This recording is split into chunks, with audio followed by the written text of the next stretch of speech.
Bismillahirrahmanirrahim. Alhamdulillahirabbil alamin wassalatu wassalamu ala asyrafil anbiya'i wal mursalin wa ala alihi wa sahbihi ajma'in. Subhanaka la ilma lana illa ma 'allamtana innaka antal alimul hakim. Rabbi shrah li sadri wa yassir li amri wahlul 'uqdatam min lisani yafqahu qawli. Amma ba'd. Alhamdulillah ala nikmatil Islam, alhamdulillah ala nikmatil iman, wa kafa biha min ni'mah. Alhamdulillah, segala puji bagi Allah Subhanahu wa taala yang memberi nikmat kita Islam iman, yang memberi kita nikmat untuk bisa pergi dan pulang dari berbagai macam majlis, yang membuat kita menjadi hamba-hamba yang diperkenalkan dan diperkenankan untuk menghadiri tempat-tempat yang di situ kita nyari ridhonya Allah, mengingat-ingat Allah, nyari tahu tentang perkara-perkara yang datangnya dari Nabi kita Nabi Muhammad SAW.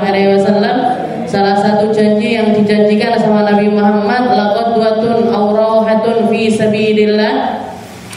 Sesungguhnya setiap kali seseorang itu pergi dari sebuah tempat untuk nyari ridhonya Allah Ta'ala di pagi ataupun di petang hari, sesungguhnya Allah Ta'ala menyiapkan setiap kali dia pergi itu nuzulan fi jannah. Jadi nuzulan itu artinya kayak semacam istidofah. Jadi kayak Allah Ta'ala itu jamuan-jamuan yang akan Allah Ta'ala berikan kepada hambanya. Sebanyak perginya kita ke majlis, sebanyak perginya kita ke tempat-tempat yang baik, sebanyak perginya kita untuk sholat berjamaah dan lain sebagainya, sebanyak itu pula nanti kita akan dijamu sama Allah Ta'ala di dalam surganya. Jadi yang bikin jamuan Allah, tuan rumahnya Allah, yang ngasih makan Allah, yang ngasih segala macam kenikmatan adalah Allah Subhanahu wa Ta'ala. Jadi di saat sebagian besar orang pilih delok drum band, saya ngelihat tadi uangnya sampai mau kesini aja perjuangannya delok gendera ngeten-ngeten. Istilahnya sampai kepikiran, ya Allah, kalau misalkan sebanyak ini orang yang mau hadir majlis, tentrem bu negarane, tentrem negarane, makmur negaranya, karena semua orang kenal sama hakikatnya Nabi Muhammad SAW, kenal dengan Allah Ta'ala, kenal dengan syariatnya Rasulullah SAW. Tapi memang sunnatullah, sunnahnya Allah Ta'ala, orang baik itu selalu sedikit. Orang baik itu istilahnya tempat-tempat kebaikan itu selalu lebih sedikit dibandingkan tempat-tempat keburukan. Dibandingkan tempat-tempat keburukan, karena memang calon penduduk neraka itu jauh lebih banyak ketimbang para penduduk surga. Tapi ditungakne ae muga-muga mlebu surga kabeh. Muga-muga selamat kabeh sing delok drum band wis ra apa-apa. Saiki delok drum band, tapi semoga ada waktu-waktu mereka untuk tetap belajar tentang agamanya Allah Subhanahu wa Ta'ala. Jadi itu janjinya Nabi. Setiap kali orang pergi untuk melakukan kebaikan-kebaikan atau menghadiri tempat-tempat kebaikan, maka sebanyak itulah nanti dia akan dijamu sama Allah Ta'ala. Diundang sama Allah untuk dapat perjamuan-perjamuan khusus yang tidak Allah Ta'ala berikan kepada hamba-hamba yang lainnya. Mungkin kita termasuk golongan tersebut. Mungkin kita masuk golongannya orang-orang yang banyak dijamu sama Allah Subhanahu wa Ta'ala. Kita lanjutkan pembahasan kita tentang masih di dalam kitab Bidayatul Hidayah ila anqal qala al-muallif rahimahullahu ta'ala wa nafa'ana bihi wa bi ulumihi fid dharain amin. Wa ammal udhun fahfadha alla tusghi biha ila al-bid'ah awil ghibah awil fuhush. Jadi kalau kita minggu yang lalu, 2 minggu yang lalu membahas tentang mata, penjagaannya mata, salah satu dari 7 anggota tubuh yang harusnya kita jaga betul-betul, yang harusnya kita benahi betul-betul, dan harus kita mawas diri tentang kemaksiatan-kemaksiatannya, karena pintunya neraka itu, yang neraka jahanam itu ada 7 pintu, dan orang-orang ahli maksiat dari pintu-pintu tersebut akan dimasukkan sesuai dengan maksiat yang mereka lakukan. Setelah itu kita juga sudah membahas tentang penyakit ain, atau biasanya orang sini kena mata, kena mata. Ini orang ini kena mata, orang ini kena hasutnya orang, atau kena dengkinya orang, atau kena ain, Kadang-kadang orang ngomongnya kena ain. Nah, ini gimana kita nangkal-nangkalnya juga sudah kita jelaskan di pertemuan yang lalu. Maka sekarang kita akan masuk ke dalam babul amal udun. Katanya Al-Imamul Ghazali, Abi Muhammad bin Muhammad Abi Hamid Muhammad bin Muhammad Al-Ghazali, beliau mengatakan, dan setelah itu anggota kedua yang harusnya kamu jaga adalah al-udhun, telinga. Telinga ini juga harus kita itu sangat berhati-hati. Katanya beliau, fahfadha alla tusghi biha ilal bid'ah. Hati-hati, jaga jangan sampai kamu mendengarkan tentang sesuatu yang sifatnya itu kebid'ahan. Bid'ah ini sesuatu yang baru yang enggak ada di zamannya Rasulullah sallallahu alaihi wasallam, dan tidak sesuai dengan Al-Qur'an, tidak sesuai dengan hadisnya Nabi, tidak sesuai dengan apa yang dilakukan para aslafun shalihin, terutamanya adalah khulafaur rasyidin. Orang-orang yang sahabat-sahabat terdekatnya Nabi, Sayyidina Abu Bakar, Sayyidina Umar, Sayyidina Ali, Sayyidina Utsman, dan juga Sayyidina Ali. Sesuatu yang baru yang dibikin-bikin oleh manusia, dan itu merupakan sesuatu yang melenceng dari jalurnya syariat. Nah, ini semuanya adalah perkara bid'ah. Utamanya lagi dari sekian banyak bid'ah itu, dari sekian banyak perkara-perkara baru yang dibikin sama orang, yang paling membahayakan adalah bid'ah fil aqidah. Bid'ah di dalam keyakinan, bid'ah di dalam ketauhidan, bid'ah di dalam pemahamannya kita kepada Allah Subhanahu wa taala. Makanya para ulama itu mengatakan awal wajibin 'alal insani ma'rifatul ilahi bistiqani. Di dalam kitab Zubat itu dikatakan pertama hal yang harus diketahui oleh setiap manusia adalah kenal sama Tuhannya. Jadi kalau mau belajar ilmu, kalau seseorang itu diharuskan untuk belajar ilmu apa yang pertama kali harus kita tanamkan? Ilmu kenal sama Allah Ta'ala, ilmu kenal sama sifatnya Allah. Atau kalau orang kita Ahlus Sunnah wal Jamaah, gampangnya paling enggak sinau sifat 20. Yang paling tidak dia kenal wujud, tidak, baqa, mukhalafatun lil hawadith, qiyamu binafsi, dan lain sebagainya. Ilmu-ilmu yang kaitannya itu tentang sifatnya Allah Ta'ala, ini orang harus tahu. Orang harus tahu, orang harus ngerti. Karena kalau misalkan kita enggak jejak di dalam akidah, kalau kita enggak kuat di dalam akidah kita, nanti dengar sesuatu yang baru-baru gampang terpengaruh. Gampang terpengaruh. Zaman sekarang ini yang paling dibidik sama orang-orang yang pahamnya itu aneh-aneh, pahamnya itu melenceng-melenceng, itu banyak masuk ke kampus-kampus, sekolah-sekolah. Karena di situ usianya anak mikir, Nah, ini kalau akidahnya sama orang tuanya ini nggak dijejek nih, dari kecil nggak diajarin akidah, gampang ke bawah. Makanya berapa banyak orang tuanya ahli maulid, orang tuanya ahli tahlilan, orang tuanya orang-orang yang soleh dengan amaliyahnya Ahlus Sunnah wal Jamaah, kan kemakan omongannya orang-orang yang baru-baru kembali ke Al-Quran, kembali ke Sunnah, melo, bapake di kafir-kafir nih, ibuke disesat-sesat nih, sampai bahkan saya ketemu ada orang kalau pulang ke rumah ibunya bawa rukoh sendiri, bawa sajadah sendiri, karena nganggep ibuke, bapake akidahnya nggak bener, bapaknya karena senangannya tahlilan, maulutan, ini nggak bener, akidahnya nggak bener, akidahnya nggak bener, dan Allah Ta'ala mengatakan, jadi panduannya itu seakan-akan kayak kembali ke Al-Quran. Sesungguhnya orang kafir itu najis, katanya Allah Ta'ala kan di dalam Al-Quran memang gitu. Sesungguhnya orang kafir itu najis. Tapi para ulama mengatakan najisnya ini bukan najis hesiyah, bukan najis bapaknya malah lek ditemek najis kudu diumbah. Enggak, tapi maksudnya akidahnya yang kepercayaannya itu loh yang najis. Enggak ada ceritanya orang dohir kita salaman sama orang kafir nggak perlu dicuci. Masa salaman sama orang yang berbeda, saya senengane tahlilan yasinan malih kudu diumbah, kan lucu. Pola pikirnya ini kan logikanya ini kan kewalik-walik, Bu. kebalik-balik. Nah, ini pentingnya faham tentang akidah. Innal wujud, tentang wujudnya Allah. Allah Ta'ala itu ada. Bahkan bukan cuma sekedar ada, tapi wajibul wujud. Allah Ta'ala itu wajib adanya. Kenapa kok wajib adanya? Karena semua yang kita lihat ini sekarang ada. Maka semua yang ada harus diadakan.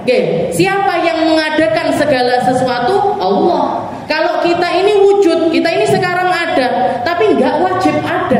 Nggak wajib ada. Dulu kita nggak ada, sekarang kita ada. Nanti kembali ke ketiadaan. Nanti kembali lagi nggak ada kita. Nggak eksis lagi di atas muka bumi ini. Jadi nggak wajib ada.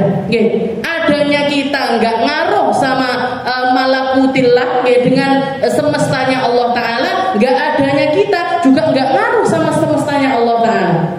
Ini kita nggak wajib ada. Kita diciptakan, alhamdulillah. Kalau kita jadi orang yang benar, berakidah yang benar, ngikuti jalannya Allah Ta'ala secara benar, kita akan dimuliakan dengan keberadaan kita, dan kita akan dimasukkan ke dalam surganya Allah Ta'ala. Tapi kalau kita alhamdulillah jadi orang-orang yang ingkar sama Allah, maksiat kepada Allah, melakukan perkara-perkara yang dimurkai sama Allah Ta'ala, keberadaan kita justru malah menghinakan diri kita, karena kita akan kembali, karena orang tersebut akan kembali ke tempat yang paling dihinakan sama Allah, yaitu ke dalam nerakanya Allah. Jadi bid'ah fil akidah ini bahaya sekali.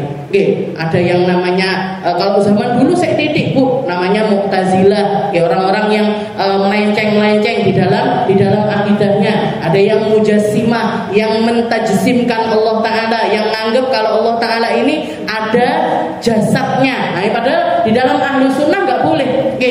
Allah Ta'ala itu nggak bisa diwujudkan, di dalam sesuatu yang nampak nggak boleh, gambar ya nggak boleh, bahkan mikir seperti apa zatnya Allah Ta'ala aja nggak boleh. Karena itu sesuatu yang di dalam kepercayaan kita, sesuatu yang nggak mungkin bisa dicapai dengan nalarnya manusia. Jadi nyari tahu tentang zatnya Allah Ta'ala itu seperti apa, hakikatnya gimana, itu sesuatu yang nggak mungkin bisa dicapai sama manusia. Makanya Sayyidina Abu Bakar mengatakan la ya'rifullah illallah. Jadi yang ngerti tentang Allah Ta'ala itu ya cuman Allah. Yang ngerti pastinya Allah Ta'ala ya cuman Allah.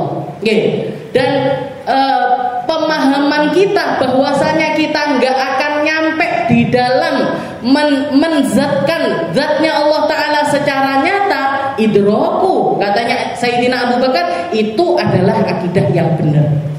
Akidah sing bener ya ngono. Kamu merasa dirimu itu punya batasan di dalam pemahamanmu tentang Allah Ta'ala. Ada hal-hal yang tidak bisa kamu capai. Manusia setinggi apapun logikanya, sejenius apapun dia, gak akan mungkin bisa mencapai level tersebut. Ketika kamu jadi orang yang hidup dengan perasaan semacam itu, berakidah dengan akidah yang semacam itu, ketahuilah bahwasanya akidahmu itu akidah yang benar. Itu wujud. Nanti kidam, bakoknya Allah Ta'ala, qiyamuhu binafsih dan lain sebagainya. Sifat 20 itu sesuatu yang wajib harus kita pelajari. Awalu ma'rifatin alal insani, ma'rifatul ilahi bistiqoni.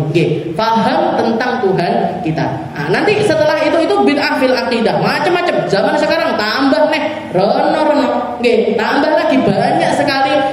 Jenenge golongan inilah, golongan ini, golongan yang benar aja dipecah-pecah sih.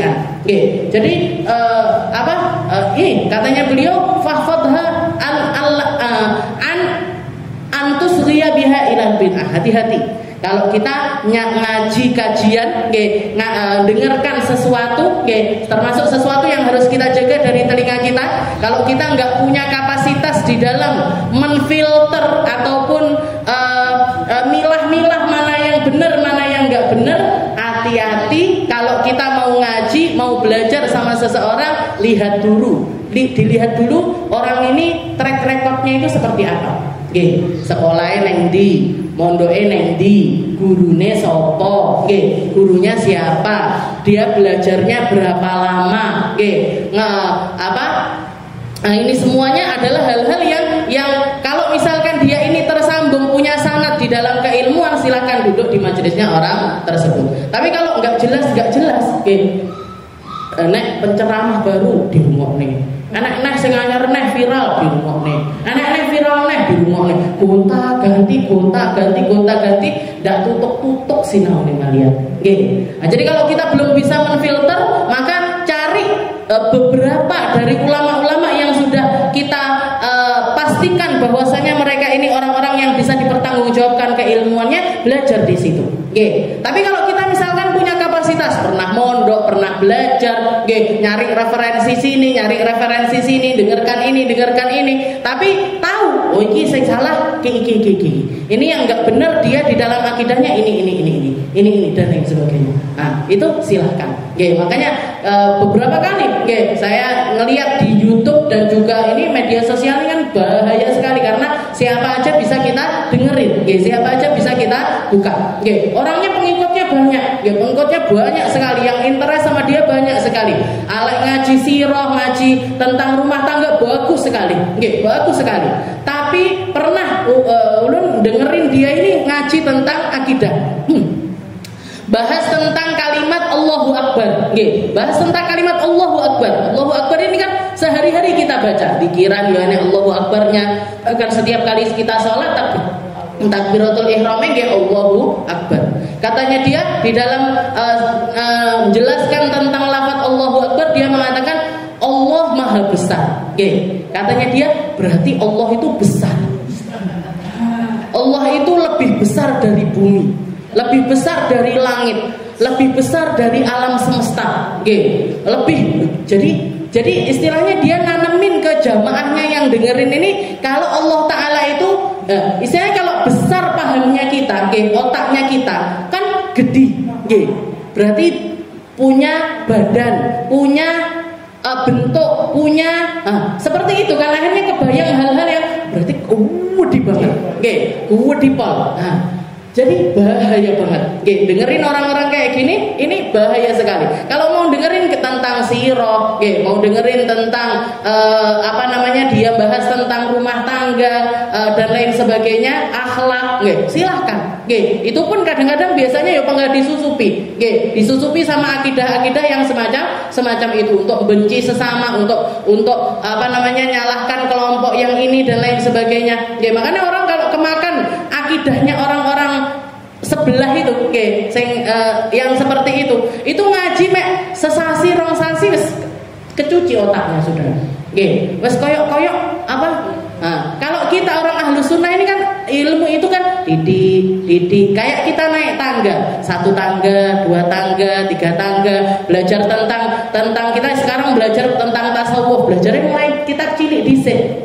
Jangan ngaji langsung ujuk-ujuk hikam, ujuk-ujuk ngaji ihya, keblinger orang ujuk, nggak pernah belajar, nggak pernah belajar Risalatul Muawanah, nggak pernah belajar Ayyuhal Walad, nggak pernah belajar Bidayatul Hidayah, nggak pernah belajar kitab-kitab Nasaihuddiniyah, kitab-kitab yang kecil-kecil yang bahas tentang tasawuf, ujuk-ujuk teko ngaji ihya, ujuk-ujuk teko ngaji hikam, akhirnya ngoten niku keblinger, jare kata abah saya, dulu ada pengajian gitu, langsung ngaji kitab dur-dur, tokonya ditutup kabeh, orang gelem kerja, kayak gitu, ibadah tak udah mau kerja, ibadah aja, dianggapnya kerja itu bukan ibadah. Ini kalau terlalu istilahnya kita ngambil sesuatu itu kayak kita mau naik ke atas atap, nggak gelem numpak ondo, jadi meloncat langsung ke atap, kira-kira gimana? Gelundung, kalau kita mau naik nggak pakai tangga, gelundung, jadi satu step by step, dikit belajar fikih, gitu, dari mulai fiqhul wadih, habis itu nanti Safinatul Najah atau Sulam Taufik, habis itu nanti masuk lagi ke Abi Syuja, terus nanti sampai ke kitab-kitab yang besar-besar yang bahas tentang fikih. Makanya aku ndak wani ngaji dulu. Ngaji sesuatu itu yang dari mulai kitab kecil-kecil kecil dulu aja. Kalaupun misalkan mau ke Al-Qur'an tafsir yang pendek-pendek, tafsir yang ringkes-ringkes. Oke. Jadi orang ini karena belum ada apa-apa, belum punya pemahaman apapun, nah, dikasihnya ya level 1 dulu. Langsung level 6 mumet. Kalau di pesantren silahkan, kan di pesantren memang seperti itu, nanti dites, masuk kelas 1, masuk kelas 2, masuk kelas 3. Ini ibu-ibu ngaji kemes dan lain sebagainya, dites mlebu pondok paling yo mlebune dadi kabeh ya. Masuknya ke kelas 1 semuanya. Jadi udah dikasih materi kelas 1 aja, nggak usah yang tinggi-tinggi. Nanti kalau memang mau belajar yang tinggi-tinggi, wah aku tahu ngaji kita pikir karo ustaz iki. Aku tahu ngaji kita pikir karo ustaz. Dan memang rutin, ngajinya nggak sesasi pisan, korong sasi pisan, enggak, tapi memang rutin ngaji itu. Jadi ada satu ustaz ngaji runtut sampai bar, sampai selesai. Buka kitab baru lagi lebih tinggi lagi. Kayak gitu silahkan. Tapi kalau langsung aku pede, langsung masuk ke kelompoknya orang ngaji Ihya, Ihya Ulumuddin ulun buka lho buka aja takut, baca mukadimahnya aja takut. Ini di ngajaknya. Ya wis akhirnya nggih ngoten niku glundung malian. Ya muga-muga enggak selamat. Faqadha antusriya biha ila bid'ah. Kata Imam Ghazali, yang pertama yang harus kita jaga dari telinga kita, jangan macem-macem di dalam apa yang kita dengarkan.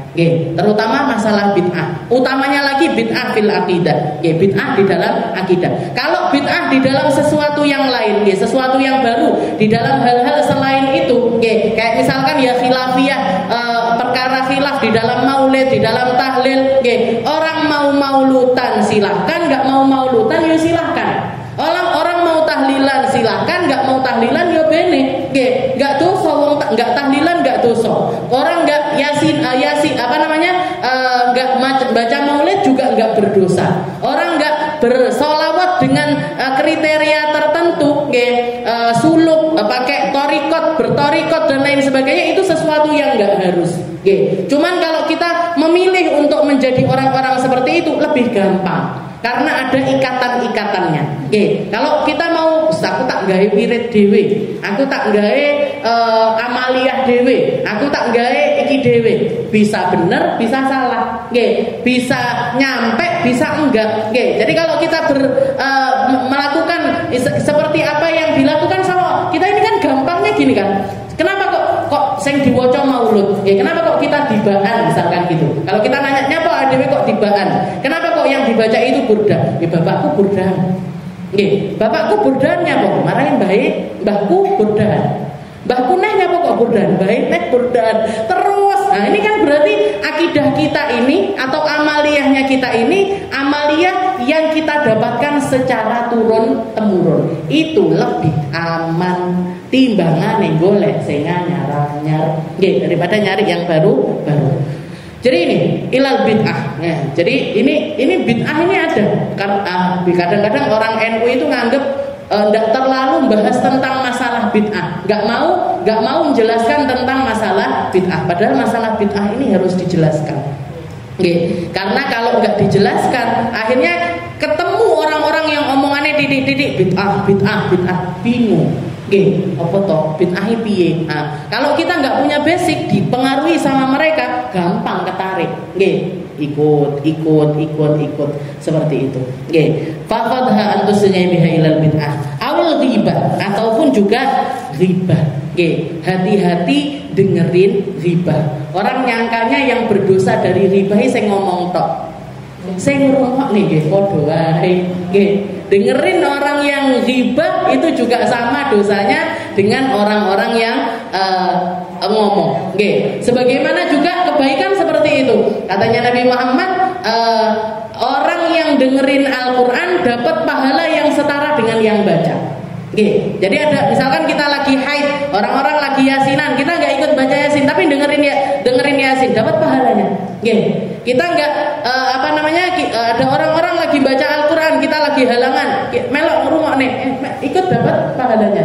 Nah, semaan Al-Qur'an ben punya rutinan semaan Quran. Lagi halangan enggak iso nyemak Quran, duduk aja dengerin, tetap dapat pahalanya. Ojo malah hafidhoe ngaji, adewe omong dhewe, ghibah dhewe. Yang situ dapat pahala, yang sini dapat dosa. Nggih, di situ dapat pahala, yang sini malah dapat dosa.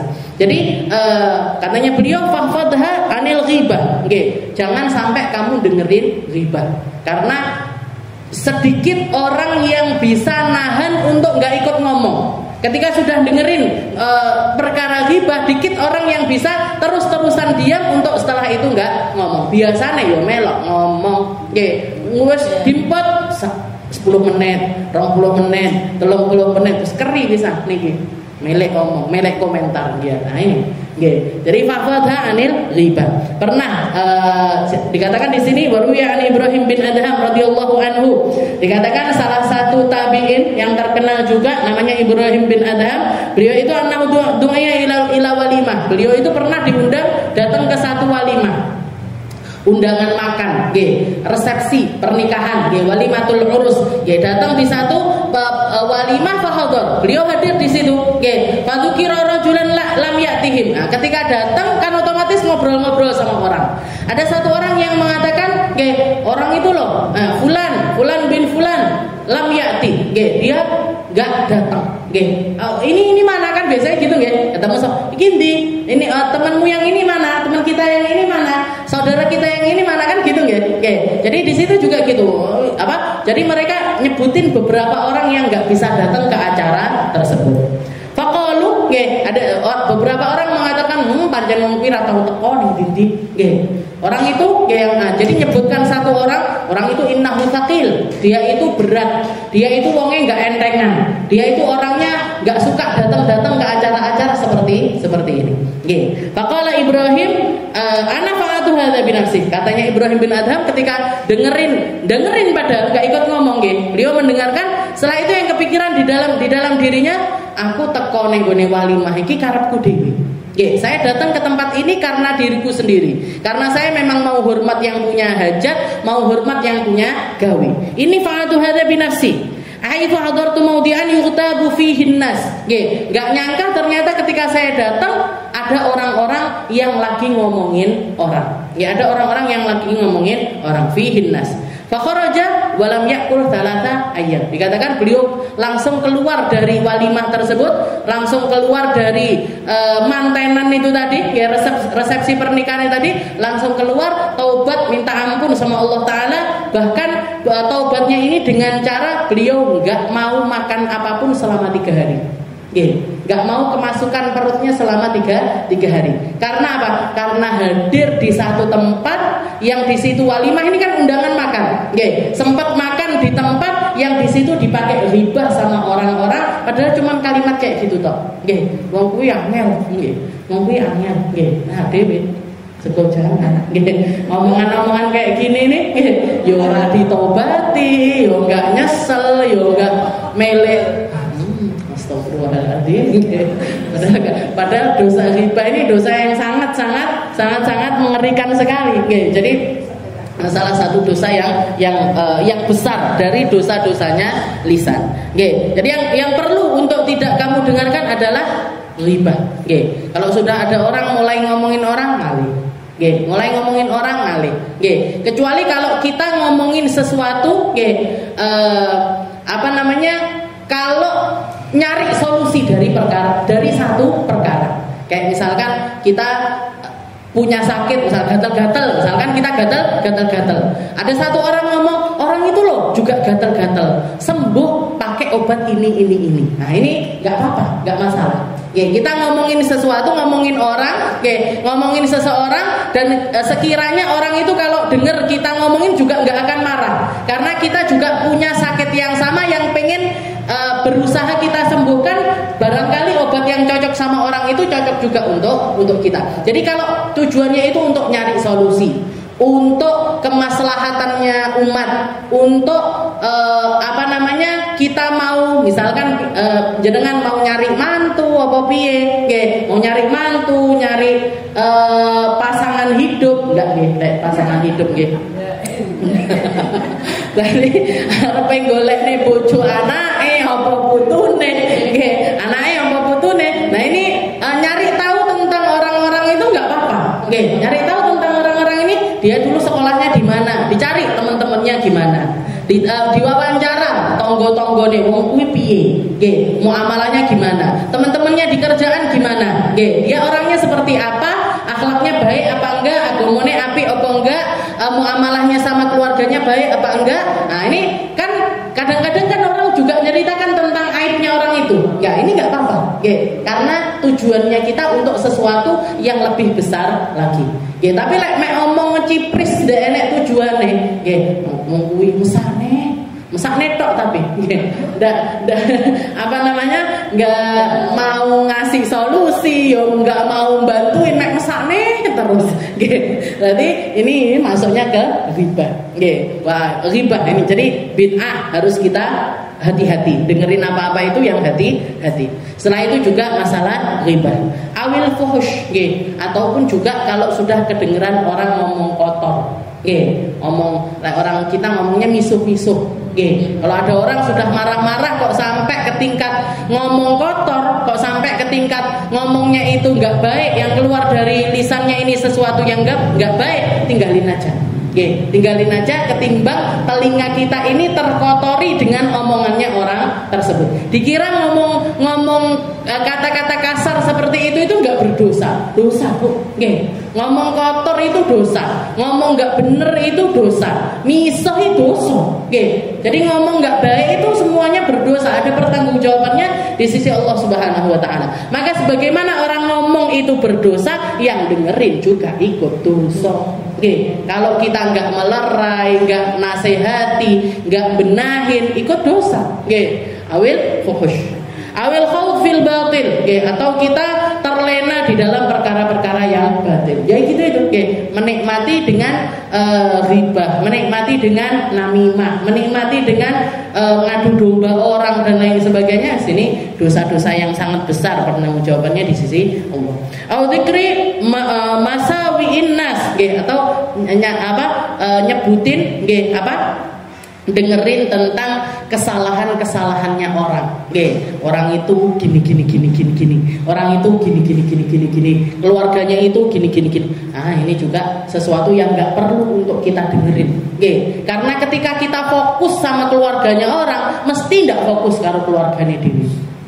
Ketika kita nyalahin keluarganya orang, kita nggak sadar kalau di dalam rumah tangga kita sendiri juga masih sangat banyak kesalahan. Seperti itu keadaannya orang. Kadang-kadang ini kalau pepatahnya Indonesia kan gajah di pelupuk mata nggak kelihatan, semut nih gue seberang kono ketok. Aibnya orang kelihatan semua, aibnya sendiri nggak kelihatan. Ini kalau orang salah di dalam mendengar ataupun juga melihat. Fa inna ma khuliqat laka litasma' biha ila kalamillah. Katanya Imam Ghazali, kamu tahu telinga yang Allah Ta'ala berikan kepada dirimu itu diciptakan agar kamu dengerin Al-Quran, agar kamu dengerin kalamnya Allah, agar kamu memahami setiap firman-firmannya Allah, agar kamu mendalami setiap hal-hal hikmah-hikmah yang ada di dalam Al-Quran, cahaya-cahayanya Allah Ta'ala yang tersimpan di dalam Al-Quran, pengertian-pengertian yang perlu kita renungkan, perlu kita fokus di dalam hal-hal yang berkaitan dengan Al-Quran. Itu sesuatu Allah Ta'ala nyiptain telinga kamu itu untuk kamu dengerin itu semuanya. Untuk kamu kenal sama Allah Ta'ala. Telingamu ini kamu pakai, pakaian untuk mengenali Tuhanmu, mengenali Sang Penciptamu. Fa innama khuliqat laka litasma' biha ila kalamillahi ta'ala. Wa sunnata Rasulillah sallallahu alaihi wasallam juga dipakai untuk nyari tahu tentang sunnahnya Nabi. Apa yang dilakukan sama Nabi, apa yang dikatakan sama Nabi, apa yang didiamkan sama Nabi. Nabi Muhammad kalau gini gimana, kalau gini gimana. Nah, biar apa? Biar kamu bisa nirukan. nirukan cara hidupnya Rasulullah Shallallahu Alaihi Wasallam. Wa hikmata auliyaih, ataupun juga kamu dengerin hikmah-hikmah yang Allah Ta'ala simpankan juga di dalam diri para aulianya Allah, di dalam diri para wali-walinya Allah. Makanya perlu kita bikin yang namanya haul. Kenapa kok orang-orang berbondong-bondong datang ke haulnya Habib Ali Habsyi, datang ke haulnya Ampel, datang ke haul-haul itu? Kenapa kok kita juga perlu untuk datang ke tempat-tempat semacam itu, agar kita ini dengerin bagaimana para walinya Allah Ta'ala itu hidup dengan hikmah dari Allah. Hidup dengan hikmah dari Allah. Setelah itu nggak nyampe situ, Bu. Jadi yang terpenting dari kita datang haul itu bukan cuman sekedar istilahnya bisa salaman sama keluarganya, bisa deketin makomnya, bisa nyium makomnya, bukan cuman sekedar itu. Itu yang nggak seperti itu pun nggak masalah sebenarnya. Tapi yang jauh lebih penting ketika kita datang haul adalah dengerin manakib dari sahibul haul. Habib Ali Habsyi ini hidupnya kayak gimana? Masa mudanya dihabiskan untuk apa? Masa tuanya dihabiskan untuk apa? Sepak terjangnya gimana? Setelah itu diapain? Diterok nih. Gak mek dipakai denger-dengeran, tapi ndak ngambil sama sekali sifat dari para wali-walinya Allah Ta'ala tersebut. Jadi dengerin kita kayak guru saya Habib Hasan Baharun punya kriteria yang luar biasa. Saking rahmatnya kok manusia, Bu, sama kucing aja rahmat luar biasa. Dikatakan di Pontianak itu ketika beliau dakwah, beberapa hari itu kedengeran ada kucing nangis terus. Nangis terus. Sehari, pagi didengar nangis, siang didengar nangis, malam didengar nangis. Besoknya nanya sama yang punya rumah, ini kucingnya siapa? Ini kucing liar, Beb. Kenapa kok dia nangis terus? Dia baru ngelahirin, baru lahiran tapi anaknya meninggal kabeh.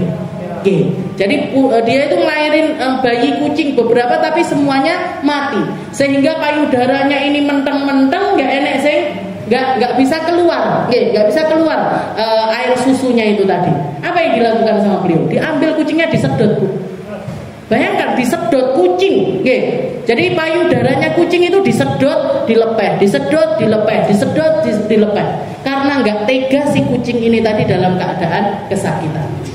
Jadi saking kok manusia sama kucing aja beliau rahmatnya luar biasa. Di Dalwa itu beberapa kali, bukan cuma sekali katanya, cerita yang beredar. Beliau itu kan kalau setiap pagi kan ngeliati murid-muridnya yang olahraga, yang bersih-bersih halaman, yang bersih-bersih masjid.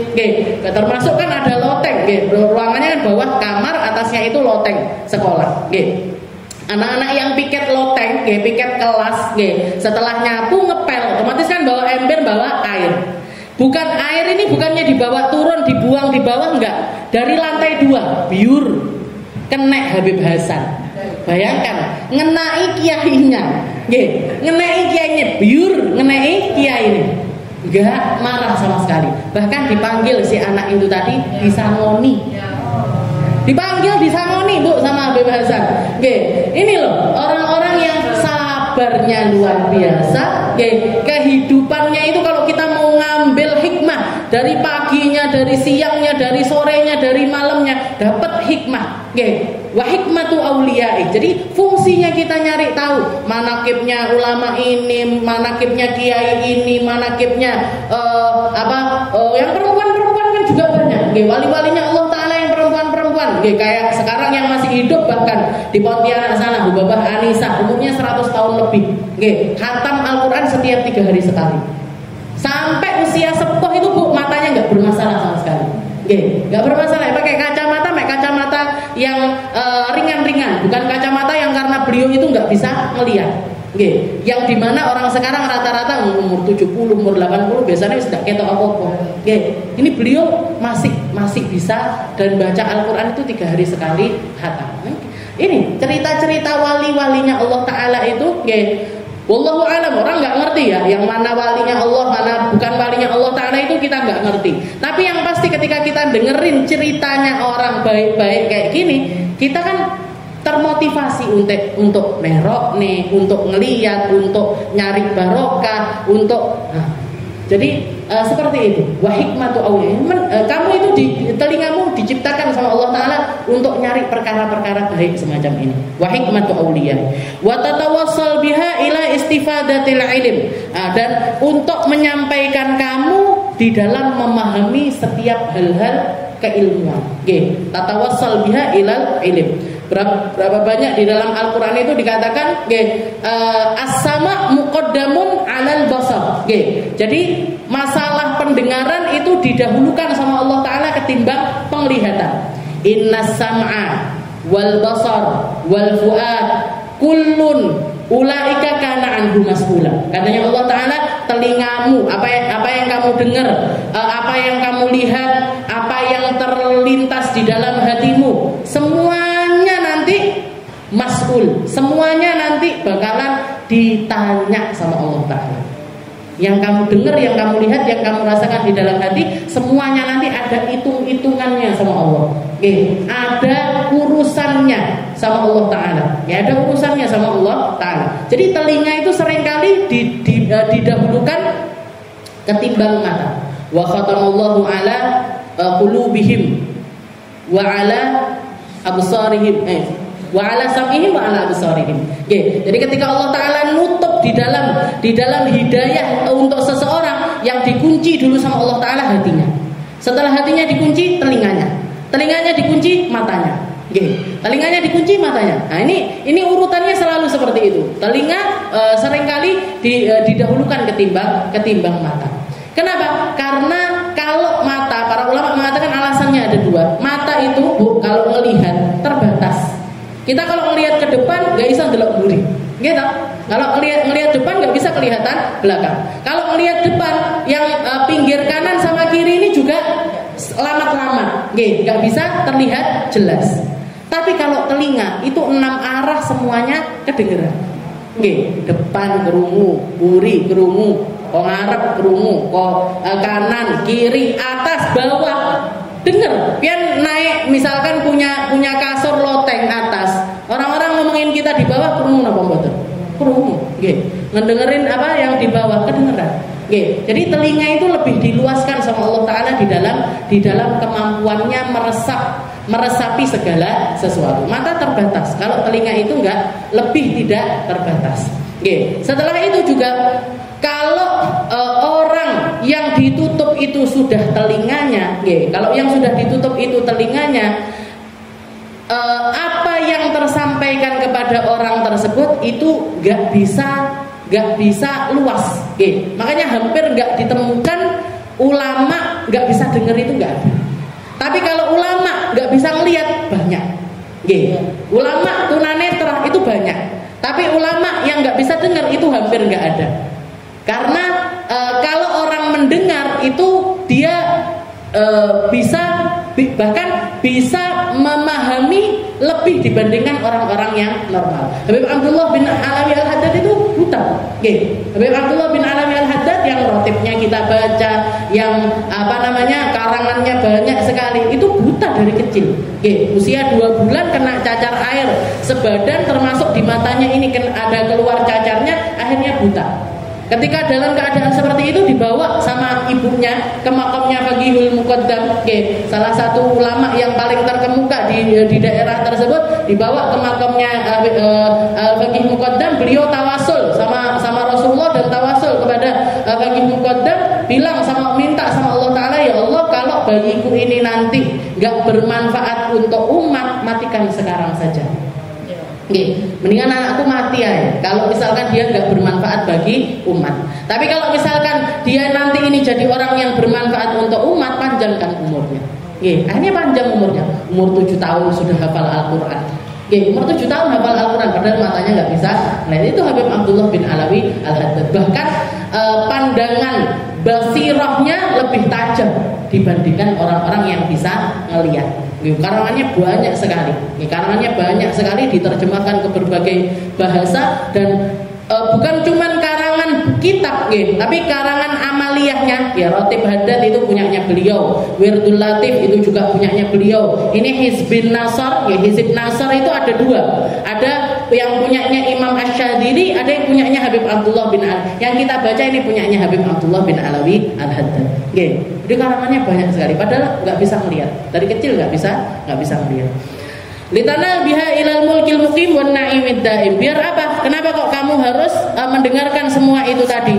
Agar kamu itu mendapatkan tempat, mendapatkan kekuasaan yang abadi di dalam surganya Allah Ta'ala, dan juga kenikmatan yang indah di sisi Allah Subhanahu wa Ta'ala. Orang mau dapat surga harus dengerin, harus mau nyimak, harus fokus di dalam apa yang dia dengarkan. Karena ini telinga ini diciptakan sama Allah Ta'ala untuk meresapi segala sesuatu yang datangnya dari Allah Subhanahu wa Ta'ala. Fa idza asghaita biha ila syai'in minal makarih sara makana laka sara makana lak alaik, katanya beliau. Dan kalau kamu lebih memilih untuk mendengarkan sesuatu yang makruhat, perkara-perkara yang enggak penting, perkara-perkara, apalagi perkara-perkara yang buruk, enggak ngomongin yang haram, ini yang buruk aja kalau kamu dengerin, sara makana lak alaik, jadilah apa yang kamu dengarkan ini yang harusnya berpahala untuk dirimu justru malah bikin kamu berdosa. Wan qalaba makana sababa fauzik fasara sababu halakik. Apa yang harusnya jadi penyebab kamu itu sukses di akhiratnya Allah, malah justru menyebabkan kamu menjadi orang-orang yang binasa di sisi Allah. Wa hadza ghayatul khusran, dan ini penyesalan yang paling buruk, atau kerugian yang paling merugi. Wala tadunanna annal ithim yahtas bihil qail dunal mustami' fa fil khabar innal mustami' syarikul qail wa huwa ahadul mughtabain. Katanya dan jangan kamu kira kalau dosa itu hanya diperuntukkan untuk yang ngomong saja, tapi yang dengar juga dapat dosanya. Katanya Nabi Muhammad, inna fil khabar innal mustami' syarikul qail. Orang yang dengar, yang nyimak itu syarik itu sekutunya orang yang ngomong. Dia itu pro, berarti kalau dengerin berarti pro, bukan kontra, pro sama orang tersebut. Wa huwa ahadul muqtabain, dan dia masuk di dalam golongan, meskipun kita cuma dengerin aja, nek wong gibah mek ngrungokne tok, mek ngrungokne tok, tapi sama Allah Ta'ala tetap dianggap ini dua orang yang sedang berghibah. Ini dua orang yang sedang ngomongin orang lain. Wa ammal lisan fa inna ma khuliqa laka litakthur bihi dzikrullah wallahu a'lam bissawab. Insyaallah kita lanjutkan di pertemuan yang selanjutnya tentang lisan, tentang bahayanya lisan, tentang gimana caranya jagain lisan. Ini tadi tentang telinga. Mungkin sama Allah Ta'ala dijaga semuanya.